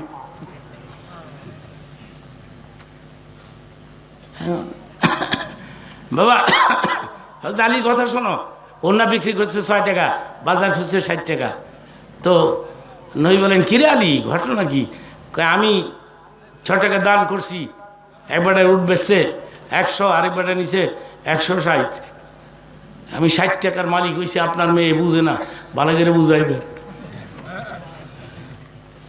তখন নই বলেন মারে আমি ইচ্ছে করলে তোকে কোটিপতির কাছে বিয়ে দিতে পারতাম, তুই জানিস না? লাখপতির কাছে, রাজা বাদশার পোলারও পর্যন্ত তোকে বিয়ের পয়গাম দিছিল, কিন্তু আমি দেই নাই। আমার আলী গরিব হতে পারে কিন্তু চোর না। আলী বিজনেস করছে, 6 টাকা দিছে, আল্লাহ 60 টাকা। আমি আপনাদেরকে 10 মিনিট টাইম দিব, অনলি 10 মিনিটস। যারা দেয় তাড়াতাড়ি দেয়, যারা দেয় না 40 বছরও দেয় না। আমি দেখছি টেস্ট করে। সবাই যদি 100, 200, 500, 1000 এরকম দেন তাহলে অনেক টাকা হয়ে যাবে। সেই জন্য মাদ্রাসার ছাত্ররা আপনাদের কাছে যাবে, রুমাল নিয়ে নিয়ে যাবে। আপনারা ওই রুমালের মধ্যে একটা লোক শূন্য হাতে মোনাজাত দিবেন না, খালি হাতে মোনাজাত দিবেন না। একটা লোক কমপক্ষে 100 টাকা, 100 টাকার কম নবীর ঘরে কেমনে দেয়? 15-20টা গ্রুপ আপনারা নেমে যান। আপনাদের কাছে রুমাল থাকলে রুমাল নিয়ে নেমে যান। ছাত্র বাবারা তোমরা রুমাল নিয়ে মাঠে নেমে যাও। আর আপনারা বিসমিল্লাহ বলে পকেটে হাত দেন, বিসমিল্লাহ বলে পকেটে হাত দেন, নিজ নিজ পকেটে, আর জোনে পকেটও না। টাকাটা রেডি হয়ে যাক, মানে পকেটের থেকে হাতে নিয়ে ফেলেন, সোয়াব আরম্ভ হয়ে যাক। সুবহানাল্লাহ বলেন। পকেটের থেকে হাতে আসলে সোয়াব স্টার্ট হয়ে যাবো গা। হ্যাঁ, এই টাকাটা আবার আমার হাতে এনে দিতে হবে। এই টাকাগুলি সব উঠায়া এই 2-3 মিনিটের মধ্যে উঠায়া একটা রুমালের মধ্যে করে আমার হাতে এনে দিবেন। আমি এই টাকাগুলি ধরে টেবিলে রেখে আমি দোয়া করব। আর এমন যদি থাকেন ধনী এবং দানবীর যুক্তিবাদী, আমি 10,000 টাকা দান করব আমার মা বাবার নামে। যুক্তিবাদী আমি 2,000 টাকা দিব, আমি 5,000 টাকা দিব। তাহলে নাম বলতে পারেন, এখানে নাম লিখবে। আগামী মাসের প্রথম সপ্তাহে, আগামী মাসের প্রথম সপ্তাহে আমি চলে যাচ্ছি সোনার মক্কা মদিনা। আলহামদুলিল্লাহ বলেন। এখানে যাদের নাম উঠবে, এখানে যাদের নাম উঠবে, নাম 2,000 হোক, 5,000 হোক, 10,000 হোক, এই নামের লিস্ট এনাদার কপি আমি সাথে করে নিয়ে যাব। এই চুপচাপ করে দিতে থাকেন, আমার কথা শোনেন আগে। এখানে যারা নাম লেখাবেন, এই নামের চার্ট আলাদা কপি আমি সাথে নিয়ে যাব। এই চেয়ারে বসে ওয়াদা দিলাম, আগামী মাসের প্রথম সপ্তাহে মক্কা মদিনায় গিয়ে কাবা ঘরের সামনে দাঁড়ায়া নামগুলি উল্লেখ করে আমি দোয়া করে দিব। আমি কথা দিলাম ইনশাআল্লাহ। বলা মুনাজাত দিচ্ছি, আল্লাহুম্মা আমিন। দিলকে নরম করে দেন। কিছু চাইলে রবের কাছে চান। আল্লাহ আমার রব, এই রবই আমার সব। আল্লাহ পাক আপনি দেখেন আমি ঘড়ির দিকেও তাকাইনি। একটানা 2 ঘন্টার কাছাকাছি হয়ে গেল আমি সার্ভিস দিলাম। এখানে হাজার হাজার মানুষ, আল্লাহ, একজাক মৌমাছির মতো গোটা মাঠ ভর্তি হয়ে গেছে মানুষে। এরা পাগলের মতো ছুটে আসছে আমাকে দেখতে, আমার বয়ান শুনতে পাগলের মতো ছুটে আসছে। হায় আল্লাহ, এখন আমি কি করব? এখন তো এদেরকে বিদায় দিতে আমার মন চায় না, কিন্তু বিদায় যে দিতেই হবে। এইভাবে করে রে দুনিয়ার মানুষ একদিন আমাদেরকে বিদায় দিয়ে দিবে এই পৃথিবী থেকে। না জানি রে, জীবনের শেষ মোনাজাত করলাম, না জানি রে কালকে এই সময় কবরের যাত্রী হয়ে যায়। কেমনে থাকবো, কেমনে থাকবো রে ঘোর অন্ধকার কবর। কবরকে আমি ভয় পাই, হাসরের ময়দানকে ভয় পাই না, কারণ সেখানে রাসূল থাকবে। কবরেতে থাকবেন। না জানি রে কালকে এই সময় কবরের যাত্রী, না জানি রে জীবনের শেষ ওয়াজ করলাম। আল্লাহ গো, এই জীবনে বহু মুনাজাত করেছি, কোন মুনাজাত করি জানি না, আজকের এই মুনাজাতটা তুমি ফেরত দিও না।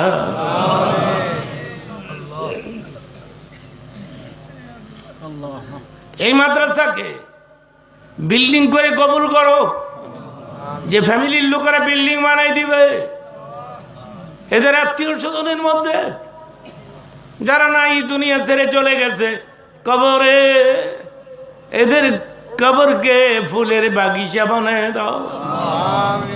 যারা বেঁচে আছে এদের আয়াত লম্বা করে দাও। আল্লাহ গো, এই মাদ্রাসায় যারা দান করলো, এই দানগুলি এখন মেহেরবানি করে তুমি কবুল করে নাও।